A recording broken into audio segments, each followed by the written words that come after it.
Hey everyone, how's it going? Welcome back to the Infatuasian podcast. Today we're going to be talking about a brand new book that should be available pretty much everywhere now. It's called The Fetishist. The book was actually written about 10 years ago by Katherine Min. Unfortunately, Katherine passed away in 2019 before it was published. But through the work of family and colleagues, the book has now been posthumously published and is available for you to read. And one of the people who made sure that this book got out into the world is Katherine's daughter, Kayla Min Andrews, who is a writer herself and joins us today. Welcome to the show, Kayla. Thank you. Thank you so much for having me. Oh, it's our pleasure. And I think you're on book tour right now, but where are you calling in from? That's right. So right now I'm in New Orleans, which is where I live. But I had two events on the East Coast, and tomorrow is the event in New Orleans, and then I'm headed out on the road again to the West Coast for some more bookstore events. Great. Yeah, we'll plug that in a minute. So anyone on the West Coast, get ready to write down some dates and times. We're going to tell you about Kayla's book tour. I've never been to New Orleans, but I've heard, of course, legendary things about it. Do you love living down there? I love living here. Yes, I've lived here, like 14 years now. Oh. And it feels like home. It was sort of a surprise to discover that it felt like home. But it's a city that kind of keeps challenging me, keeps me growing, and kind of forces me to get outside of my own head. So I really like it for that. And the winters are a little nicer than New Hampshire, yeah? Oh, God, yes. Yes, I do not miss a New Hampshire winter.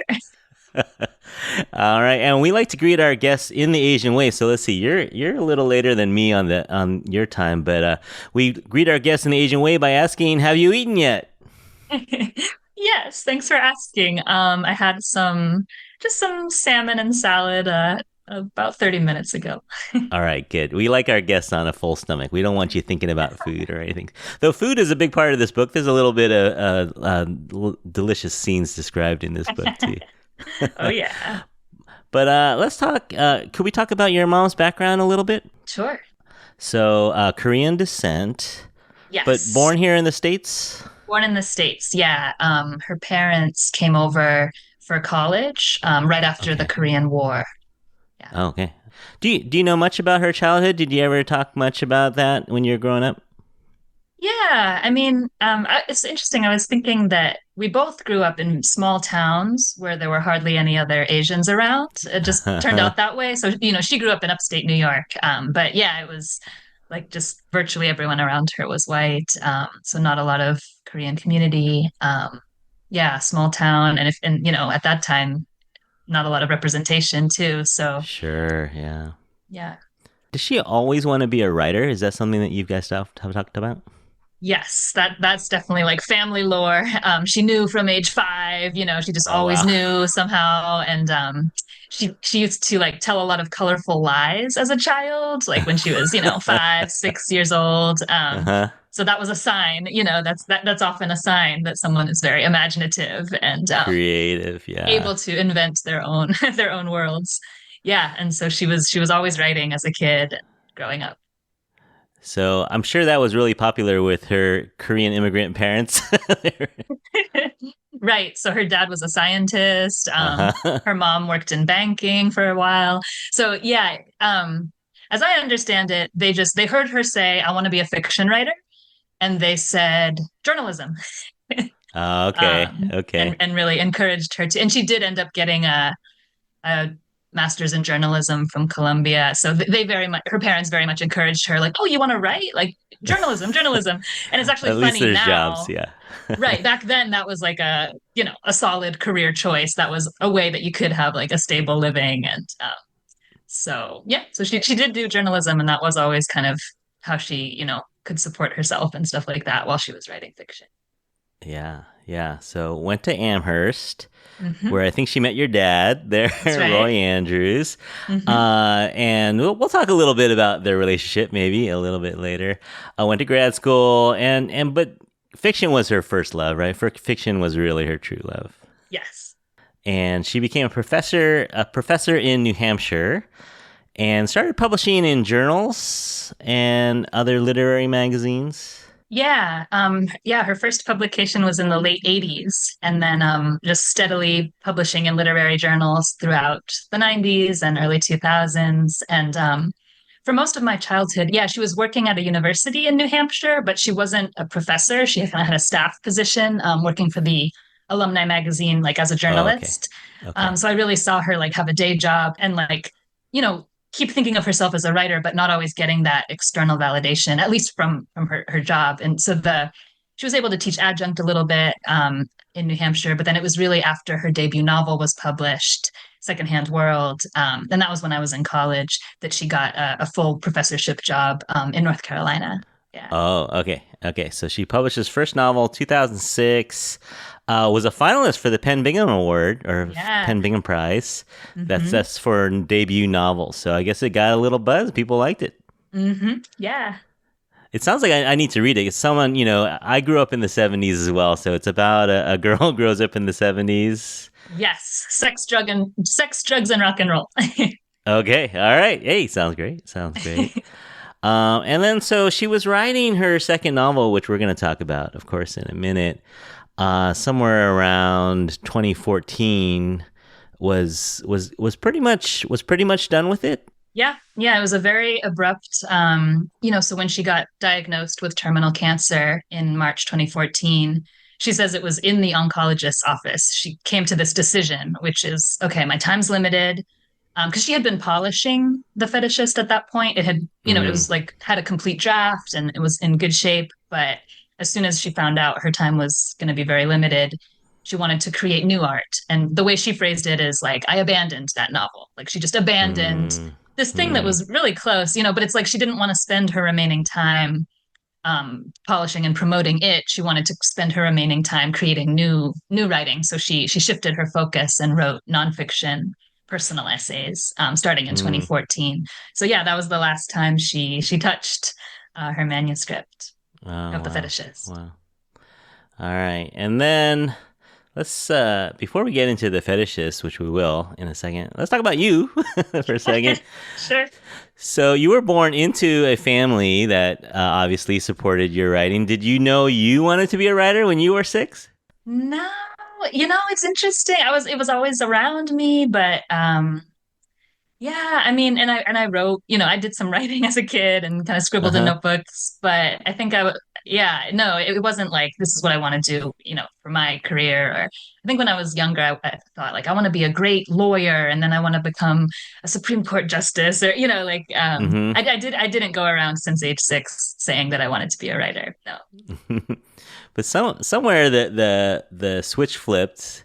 What was this something that your mom and you bonded over a lot over the years as you were kind of learning how to become a writer in your own right? Or is this something that you would throw back and forth as a mentor mentee relationship a little bit? It's weird to say, but like not so much. When I was growing up, like I was writing, but then I was sort of not thinking that that was what I wanted to do. And like sometimes I'd show her my writing and sometimes I wouldn't. And then, probably sometimes I felt funny, like, oh, Mm, I don't know, like I need to figure this out for myself, or I don't want to be, okay. like I don't want to be asking my mom, who's already a very established writer, to like give me feedback. So I kind of, yeah, it was a little bit like prickly, or like it wasn't, I don't know, we were always reading books and talking about books and reading her drafts together. Uh But huh. it wasn't so much like I was becoming a writer. That's not how I necessarily thought of it. Like, yeah, I really only became a writer after she died, in earnest, Oh. like as my Uh huh. vocation and my career. Hmm. Do you remember the first time you read The Fetishist? So when she was writing it, she was sending me chapters, Okay. like as she was writing them. So, yeah, I remember reading like chapters and pieces, and it wasn't in the order that it appears in the book. Like, Okay.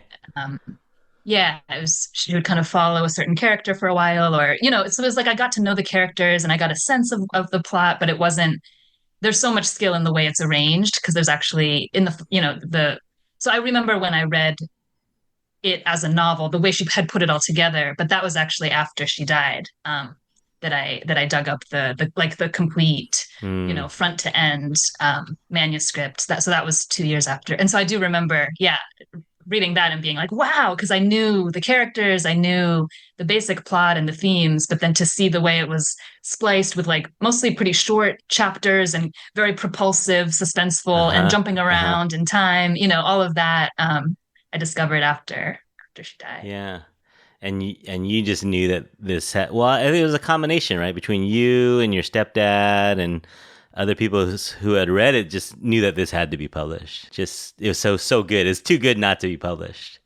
Yeah, yeah. So like I read a chapter of it for a small audience for a McDowell event celebrating mom Hmm. and got such amazing feedback from the audience and people saying they felt seen by it, especially like women, Asian women saying like I felt so seen or like this is articulating things that I've felt my whole life but never been able to express or like just the amount of feedback and people were like so when can I read the whole novel and yeah it was sometimes it takes that kind of external spark to be like oh right of course like let's pursue this. Let's see. Yeah, but it wasn't something that had occurred to us until then. So that was 2 years after she died.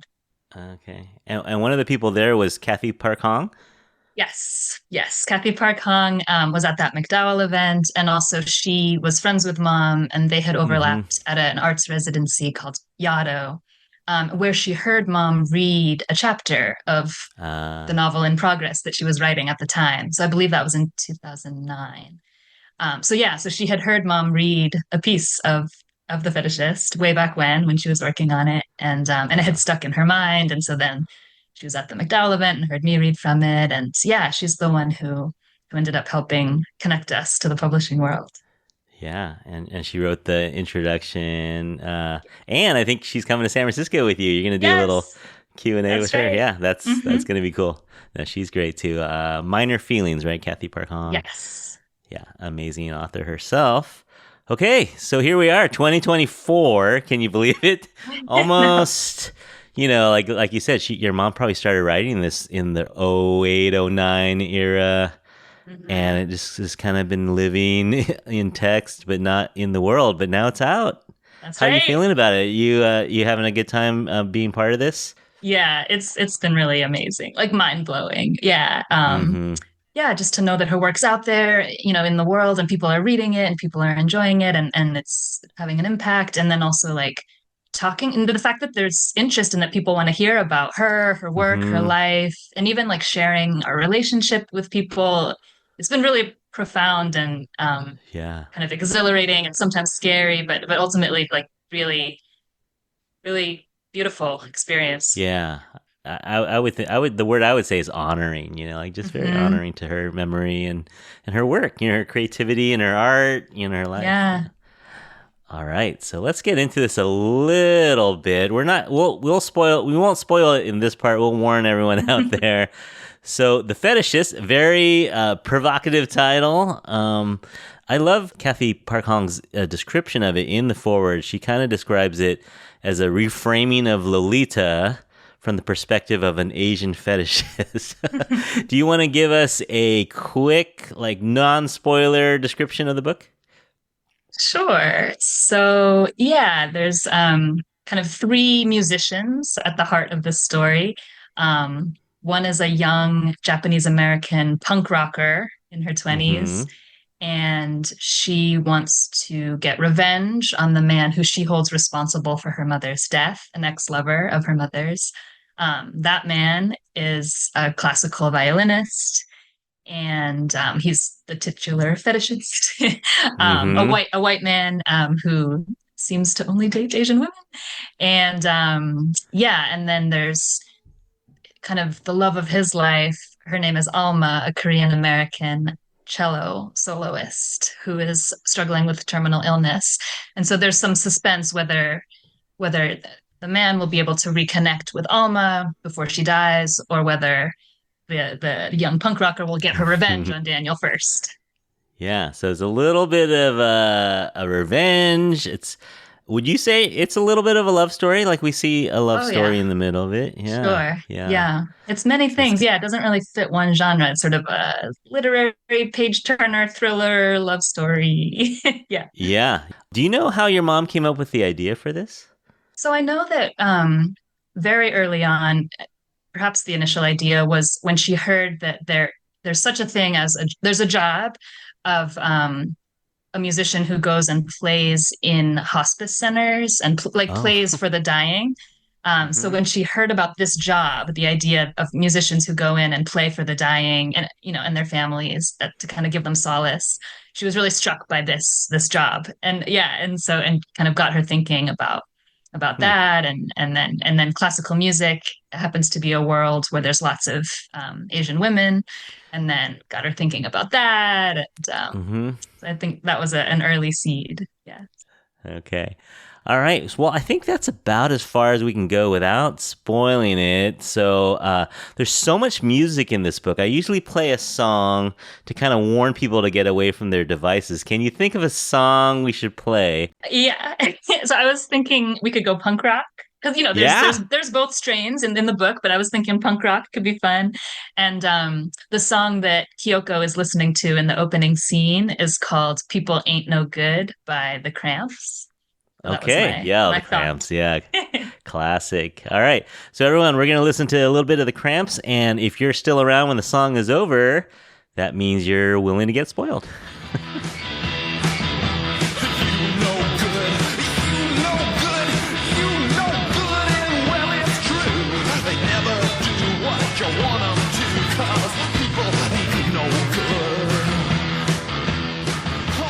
Okay, so I usually like starting by talking about characters. Would you rather talk about the plot first or characters first? Oh, let's go with characters. Okay, yeah, I think you kind of have to in this way in this book a little bit. So let's go ahead and jump into the title character himself, Daniel Carmody, DK, or Rice King. We call him Asian fetishist. He was a prodigy when it came to violin, learned at a young age. And I think your mom describes him as tall, good looking. How else would you describe him? Oh, I think she says he has the hair of a poet. It's Okay. the kind of hair women seem to The, like disheveled okay. and plentiful. Uh-huh, uh-huh. And talented and charming. What do you think? Now, okay, so he's the fetishist, which is a negative connotation, but your mom wrote him in such a way that I think he is likable in some ways. You could see why people like him. Yeah, I think it's it's a provocative title, but I hope it doesn't make people assume that the point is just to skewer this man, because that's Sure. not the point at all. And I think Mm-hmm. it's like that was such mom's worldview, is just like seeing the messy humanity of everybody, but it's not about like villains or, Yeah. condemning or judging. It's kind of just like we're all messy humans out there, flawed and Uh-huh. damaged and kind of doing our best. And so, Yeah. yeah, I think you Yeah. see that with him. And I think I remember correctly. He didn't ever think of himself as an Asian fetishist. Like Alma had to point it out to him, I think, at one point. Yeah, yeah. Yeah, so that's kind of interesting. And I guess we'll talk about the elephant in the room a little bit. So, there's kind of an interesting line, I think, between having what people call yellow fever or being a fetishist and just liking people that are a certain way. Like what do you think the line is between being a fetishist and just having a preference? Yeah, I mean, I think you got to read the book, honestly. Like the book says it more eloquently than I could. But they talk about Uh-huh. that, and I think Daniel uses the word preference. Like, well, it's just preference, and she's like, Uh-huh. no, it's about power, it's about colonialism, imperialism. Like, there's all this history. Like, it's Sure. not devoid of. Yeah. But yeah, I don't know. I don't feel like it's my place to define exactly, but I do think it's a fascinating thing because you can't Mm-hmm. define it. You can't define it perfectly, and it's like it's a feeling. It's like if something feels off, or if you feel Uh-huh.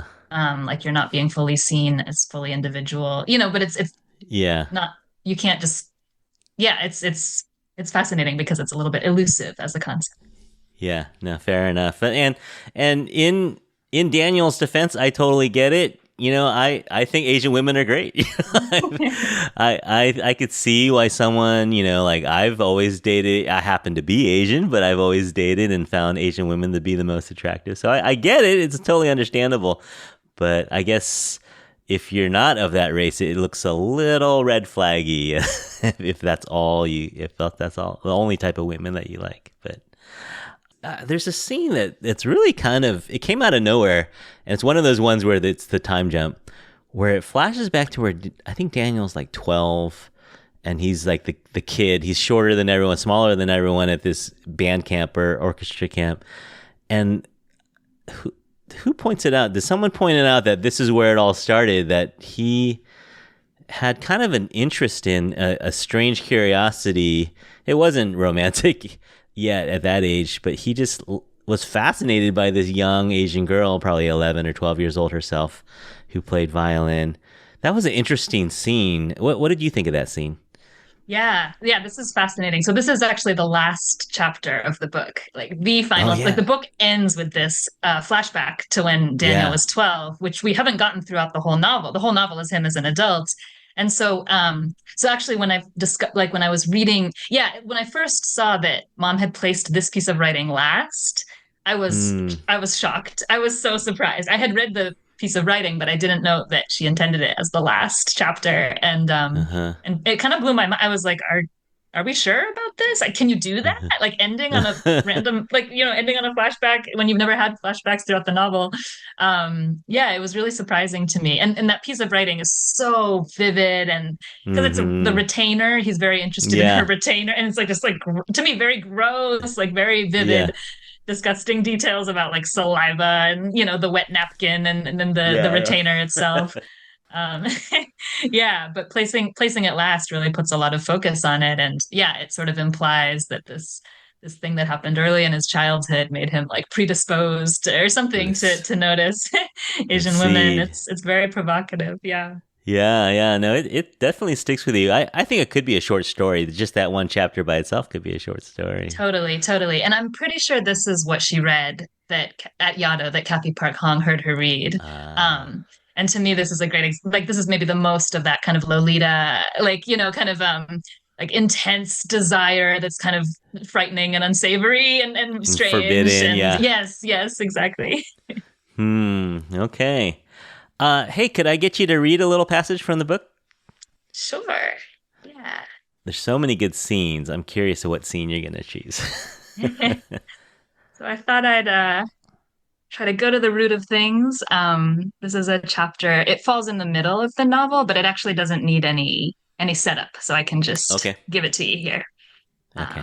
So I'll just read for a few minutes. Johnny Appleby had been the first, senior to her freshman, clarinet to her cello. Backstage, he had leaned into her, his clarinetist's embouchure grazing her ear, tickling the tiny hairs of its inner channel. Oriental girls are so sexy, he had whispered, and walked away, never to utter another word to her again. But the damage had been done. Johnny Appleby had sown his seed, impregnating her with his 5-word pronouncement. Oriental girls are so sexy. Blush of pleasure at the implication. She, Alma Sunja Lee, flat-chested, twig-legged, scale-practicing daughter of greengrocers, was Oriental, like a rug, and therefore she was sexy? Was it true that all Asian girls were sexy? And even if it were true, what solace was there in being part of a throng, a teeming corridor of button-nosed, black-haired girls with sallow skin and narrow hips? If they were all sexy, then they were all the same. And if they were all the same, then in what sense was she, Alma Sunja Lee, ninth grade cello prodigy, a distinct entity worthy of individual attention? And yet, the possibility had emerged from nowhere, from the hot clarinetist's breath of a boy she'd barely noticed. The possibility of sexy. And who cared, really, where it had come from? Alma, at 13, had been ready to hear the news. Alma ruefully congratulates herself now, from the other side of that life, reaches back, with tenderness and knowing mockery, to chuck her younger self under the chin. She could offer advice. Beware what you wish for, sister. Or solace. You'll have fun. But in the end, all she can do is nod her head, to acknowledge the moment, retrospectively recognized and reinforced by repetition, when the promise of a lure had first been offered at the cost of self-erasure, and the twisted roots of racism had become so deeply embedded in desire that she could not dig them out, could not, in truth, distinguish them from the healthy roots. Amazing. Thank you so much. And that segues perfectly because we're going to talk about Alma next. Great. Yeah, no, you did great picking the passage. All right, so Alma, Korean American. I think she picked her own name, like she picked the Alma part of her name. Yes. Yeah, I'd love to tell that story. So she chose to name herself Alma after Alma Mahler, who, so Alma Mahler was a composer herself, but then when she married Gustav Mahler, he basically said, okay, you're my wife now. Your job is to support my music career. You will not compose anymore. And she did.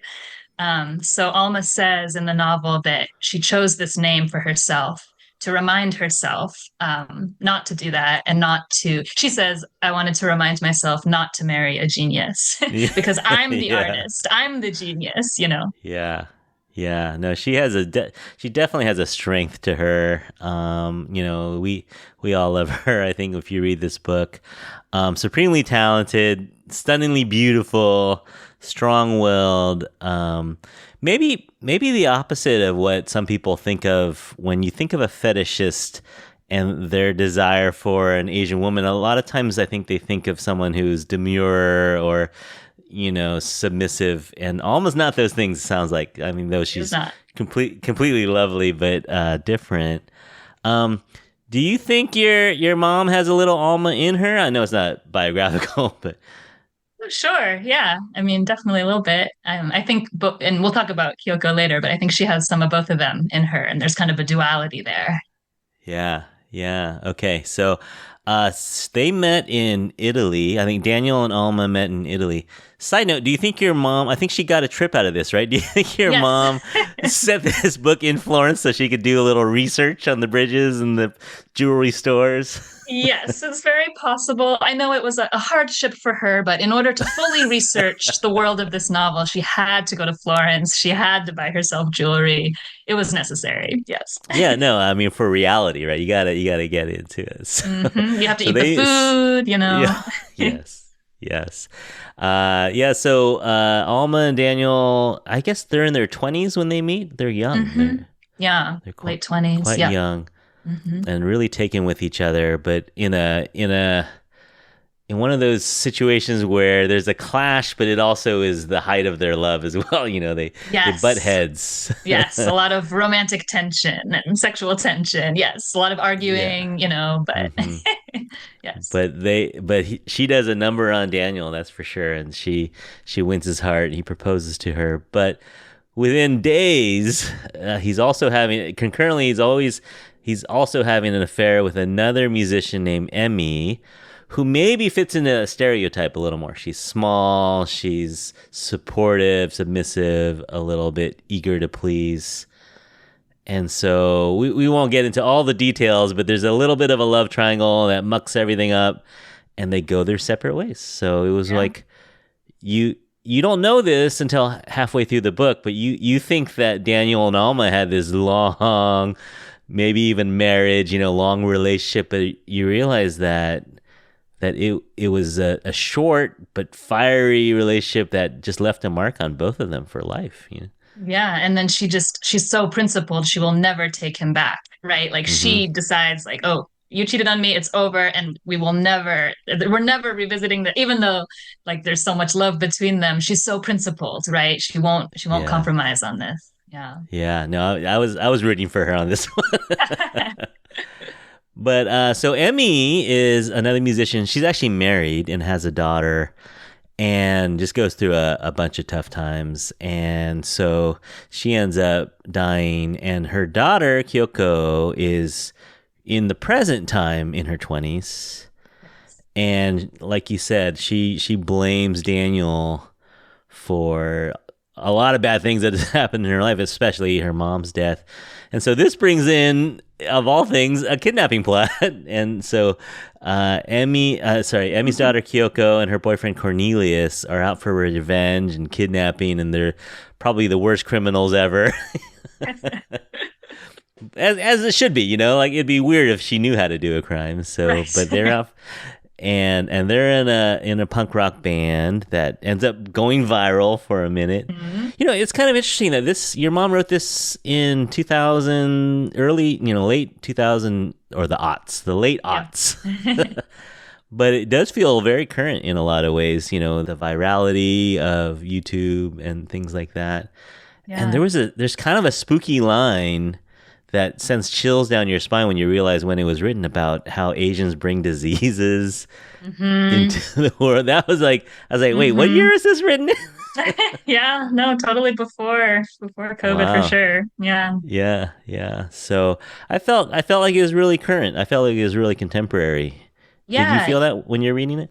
I did. And then like the editor and agent, a lot of people said it felt ahead of its time, which is Mm. fascinating considering it was actually written in the past. But Mm-hmm. yeah, I think just mom was prescient and kind of she's always been writing about these issues, and so there's a way in which just that authority comes through. Yeah. Mm-hmm. Mm-hmm. So we won't get into the total plot here because it's a little bit of a twisty turny plot here at the end. What do you think your mom wanted us to take away from it when we read it? Do you think she had something that she was trying to tell us, or just that we make up our own mind? Yeah, I mean, probably make up your own mind, but maybe Mm-hmm. just something about how we're all like, I don't know, the humor of it, there's so much humor in this novel. And so Yeah. it makes me think about kind of the absurdity of life and kind of embracing that and just, feeling all the sadness, but also noticing all the humor along the way. Yeah. No, I agree. There's some humor in there that you don't expect, and then it just comes Hmm. out. Yeah, and that was mom's personality was so like, yeah, like a lot of kind of dark humor, gallows humor, and sort of appreciating the absurdity in the, even in things that are very painful or sad. Yeah, yeah, and I think it came out to me. One thing I read was that it's easy to blame other people for things that happen to you, but in the end, maybe no one's to blame, and it's just the way life goes, and Yes, yeah. yeah, so that's really good. Do you feel like it's changed? So your mom, a little older than me, maybe grew up in the 60s and 70s. Yeah. Do you think it's changed a lot or a little bit from your mom's generation to your generation in terms of the Asian fetishism or just kind of how people see Asian women these days in America? Yeah, I mean, definitely there's a lot of changes that you can point to, like representation has changed so much, so Mm-hmm. much. And that's powerful, or even just, yeah, seeing other Asian American authors on the shelves. Like when mom was first starting out her writing career in the 80s, there were hardly any, Asian American Yeah, novelists, yeah. Korean American novelists. And so I do think that's changed a ton between her generation and mine. And even in my own lifetime, like I remember like from when I was a kid until now, it's so different just in terms of and I think that causes there's so much more language in the culture now, I think, for being able Mm-hmm. to talk about these things, for being able Yeah, to there's an interest, I think, that maybe there wasn't before of just like which is great, right? Like let's hear people talk about their yeah, experiences and what's it like to be Asian American? Like just the fact that there's interest now in yeah, the wider culture. I think yeah. that's a big change. But I don't Eh, think everything has changed, Sure. We're not there. Yeah, we're not there yet, but it's changing.